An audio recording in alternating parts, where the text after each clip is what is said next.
కడప జిల్లా బ్రహ్మంగారి మఠం మండల కేంద్రంలో కాంగ్రెస్ పార్టీ ఏపీసీసీ అధ్యక్షురాలు YS Sharmila Reddy, Congress party senior నాయకులు నారెడ్డి తులసిరెడ్డి, కాంగ్రెస్ పార్టీ జిల్లా అధ్యక్షుడు గుండ్లకుంట శ్రీరాములు, బ్రహ్మంగారి మఠం కాంగ్రెస్ పార్టీ మండల అధ్యక్షుడు సోమ అమర్నాథ్ రెడ్డి ఆధ్వర్యంలో బహిరంగ సభను బ్రహ్మంగారి మఠం 5 రోడ్ల కూడలినందు నిర్వహించారు. వైఎస్ షర్మిలారెడ్డి మాట్లాడుతూ వైఎస్ పాలనకు జగన్ పాలనకు పొంతన లేదని, భూతద్దం పెట్టి వెతికినా వైఎస్ పాలన ఆనవాళ్లు కూడా కనిపించడం లేదని, జగన్ పాలన హత్య రాజకీయాలు చేసే పాలన అని, సొంత బాబాయిని చంపిన నిందితులను కాపాడుతున్న పాలన జగన్ రెడ్డిది అని అన్నారు. సిబిఐ అవినాష్ రెడ్డిని నిందితుడు అని చెప్పినా అన్ని ఆధారాలు ఉన్నాయని, కోర్టుకు సమర్పించిన కాల్ రికార్డ్స్, గూగుల్ మ్యాప్స్ లావాదేవీలు అన్ని జరిగాయని, ఆధారాలు ఉన్న అవినాష్ రెడ్డిని జగన్ రెడ్డి కాపాడుతున్నాడని ఆవేదన వ్యక్తం చేసింది. ఈ సందర్భంగా వివేకానంద రెడ్డి కుమార్తె సునీత మాట్లాడుతూ, ఆడదంటే ఒక నారీ శక్తి, మమ్మల్ని మా నాన్నగారు అలాగే పెంచారు అని, తప్పును తప్పుగా వేలెత్తి చూపించే మనస్తత్వం మాదని, వివేకాను హత్య చేసి మమ్మల్ని వీధుల పాలు చేశారని, వివేకాను హత్య చేసింది ఎవరు అనేది అందరికీ తెలుసని, న్యాయం కోసం పోరాటం చేస్తున్నామని, షర్మిలాను ఎంపీగా గెలిపించాలని, ఎంపీగా చూడాలన్నది నాన్నగారి కోరిక అని ప్రజలకు తెలిపారు. ఈ కార్యక్రమంలో కాంగ్రెస్ పార్టీ నాయకులు, కార్యకర్తలు, ప్రజలు అత్యధిక సంఖ్యలో పాల్గొన్నారు. సర్వనాశనమైంది గత 10 సంవత్సరాలుగా. కేంద్రంలో బీజేపీ 10 ఏళ్లుగా అధికారంలో ఉంది. రాష్ట్రంలో 5 ఏళ్లు చంద్రబాబు ముఖ్యమంత్రిగా ఉన్నాడు. గత 5 ఏళ్లుగా జగన్మోహన్ రెడ్డి ముఖ్యమంత్రిగా ఉన్నారు. మనము రాష్ట్ర విభజన సందర్భంగా ఆ రోజు సీమాంధ్రకు 3 వరాలు ప్రకటించడం జరిగింది. కాంగ్రెస్ ప్రభుత్వం, సోనియా గాంధీ గారు, మన్మోహన్ సింగ్ గారు 3 వరాలు. ఏమిటా 3 వరాలు?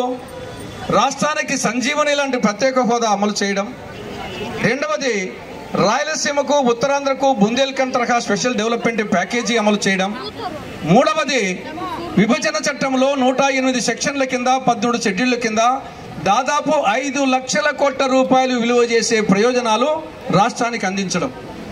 ఈ 3వ వరం కింద కడప జిల్లాలో స్టీల్ ప్లాంటు, దుగరాజపట్నం ఓడరేవు, Visakhapatnam metro rail, Vijayawada metro rail, Polavaram project పూర్తి చేయడం, ఇరిగేషన్ ప్రాజెక్టు పూర్తి చేయడం, ఈ విధంగా 5 లక్షల కోట్ల రూపాయలు విలువ చేసే ప్రయోజనాలు 3వ వరం కింద.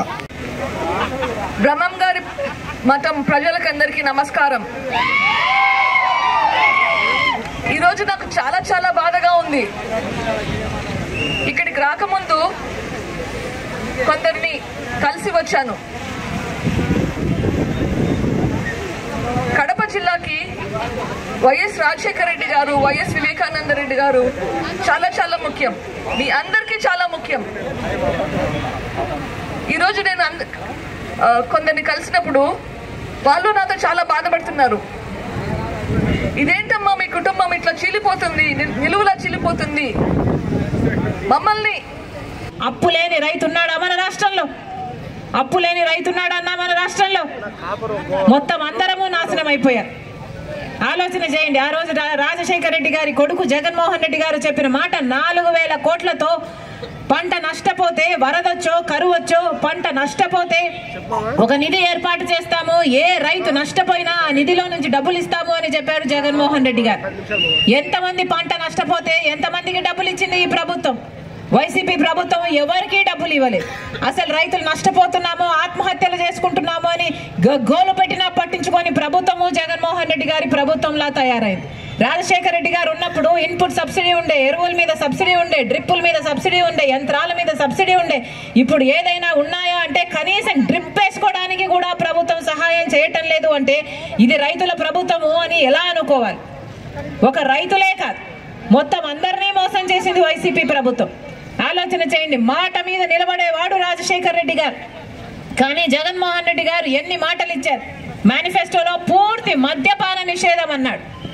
అక్క చెల్లెలందరూ, నా అక్క చెల్లెలు మీకు మాటిస్తున్నారు, పూర్తి మద్యపాన నిషేధం చేయకపోతే అసలు ఎన్నికల్లో ఓట్లు కూడా అడగను అన్నాడు జగన్మోహన్ రెడ్డి గారు.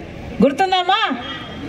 మేనిఫెస్టో అంటే నాకు భగవద్గీత లాంటిది, నాకు ఖురాన్ లాంటిది, నాకు బైబిల్ లాంటిది మేనిఫెస్టోలో పెడుతున్నాను, పూర్తి మద్యపాన నిషేధం అన్న జగన్మోహన్ రెడ్డి గారు ఈరోజు పూర్తి మద్యపాన నిషేధం చేయకపోగా ఆఖరికి ఈరోజు వైసీపీ ప్రభుత్వమే, జగన్మోహన్ రెడ్డి గారి ప్రభుత్వమే మద్యం అమ్ముతుంది అంటే ఇక ఇంతకంటే దిక్కుమాలిన ప్రభుత్వం ఏముంది అని అడుగుతున్నాం. ఈరోజు జగన్మోహన్ రెడ్డి గారి ప్రభుత్వంలో బయట నుంచి మద్యం రాదు. వీళ్ళు ఏం తయారు చేస్తే అదే కొనుక్కోవాలి, ఎంత కమ్ముతే అంతకే కొనుక్కోవాలి. తీరా మంచిది ఇస్తున్నారా అంటే ఏది మంచిది లేదు. మన రాష్ట్రంలో 25% మంది ఎక్కువ గుండె చెడిపోయి లివర్ చెడిపోయి మద్యం తాగడం వల్ల చనిపోతున్న వారు మిగతా రాష్ట్రాల్లో పోలిస్తే మన రాష్ట్రంలో ఎక్కువ.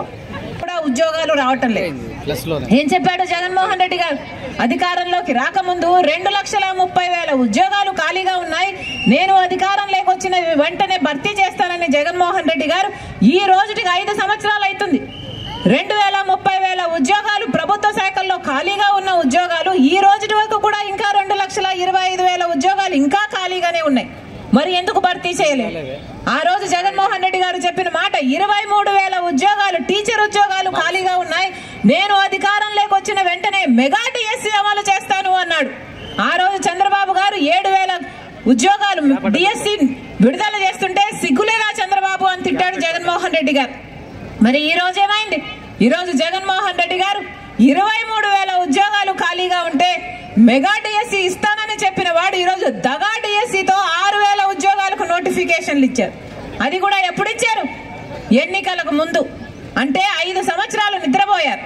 కనీసం కుంభకర్ణుడైనా మేలే. 6 నెలలు నిద్రపోతారు, 6 నెలలు పని చేస్తారు. జగన్మోహన్ రెడ్డి గారు అయితే 4.5 సంవత్సరం నిద్రపోయారు. ఇప్పుడు ఎలక్షన్లు వచ్చాయని మేలుకొని 2 నెలల క్రితం నోటిఫికేషన్లు ఇస్తే ఆ నోటిఫికేషన్లు ఎప్పుడు అయ్యాలి, ఆ పరీక్షలు ఎప్పుడు రాయాలి, వీళ్ళకు ఉద్యోగాలు ఎప్పుడు రాయాలి? ఇది అయ్యేదా సచ్చేదా? ధైర్యం చేసి నిలబడింది అంటే ఎందుకంటే హంతకులు మళ్ళీ గెలవకూడదు కాబట్టి, హంతకులు చట్టసభలకు వెళ్ళకూడదు కాబట్టి. అందుకే చెప్తున్నా, రాజశేఖర రెడ్డి బిడ్డగా మీరు ఆశీర్వదించండి, న్యాయాన్ని మీరు గెలిపించండి. మళ్ళీ చెప్తున్నాం, ఒకవైపేమో రాజశేఖర రెడ్డి బిడ్డ ఉంది, ఇంకొక వైపేమో రాజశేఖర రెడ్డి గారి తమ్ముడి వివేకానంద రెడ్డి గారి హత్య చేసిన సిబిఐ నిందితుడిగా చేర్చిన అవినాష్ రెడ్డి ఉన్నాడు. మీకు రాజశేఖర రెడ్డి బిడ్డ ఎంపీగా కావాలో లేకపోతే నిందితుడిగా ఉన్న అవినాష్ రెడ్డి ఎంపీగా కావాలో నిర్ణేతలు మీలే. ఒకవైపు న్యాయం ఉంది, ఇంకోవైపు అధికారం ఉంది, ఒకవైపు ధర్మం ఉంది, ఇంకోవైపు డబ్బు ఉంది. మీరే నిర్ణేతలు. ఎవరికి న్యాయం చేస్తారో, వివేకానంద రెడ్డి గారి ఆత్మకు మీరు శాంతి కలిగిస్తారో లేదో నిర్ణేతలు మీరే. కానీ నేను రాజశేఖర రెడ్డి గారి బిడ్డగా చెప్తున్నా, రాజశేఖర రెడ్డి బిడ్డను నేను. నా గుండెలో నిజాయితీ ఉంది, మీకు సేవ చేయాలి అన్న తపన ఉంది. మీరు ఆశీర్వదించండి. ఎలాగైతే రాజశేఖర రెడ్డి గారు మీ మధ్య ఉన్నారో, వివేకానంద రెడ్డి గారు మీ మధ్య ఉన్నారో, ఎలాగైతే వాళ్ళు మీకు నమ్మకంగా సేవ చేశారో, రాజశేఖర రెడ్డి గారి బిడ్డగా మీకు మాటిస్తున్నా, రాజశేఖర రెడ్డి బిడ్డ మీ బిడ్డ అవుతుంది, మీ బలం అవుతుంది, మీ బాధ్యతను తన భుజాన వేసుకుంటుంది, మీకు అందుబాటులో ఉంటుంది. రాజశేఖర రెడ్డి బిడ్డ మీకు మాటిస్తుంది. నేను రాజశేఖర రెడ్డి బిడ్డను. పులి కడుపున పులే పుడుతుంది. మనస్ఫూర్తిగా ఆశీర్వదించండి. హస్తం గుర్తు, కాంగ్రెస్ గుర్తు మీద ఓటేయండి. రాజశేఖర రెడ్డి గారిని దీవించినట్టు నన్ను ఆశీర్వదించండి.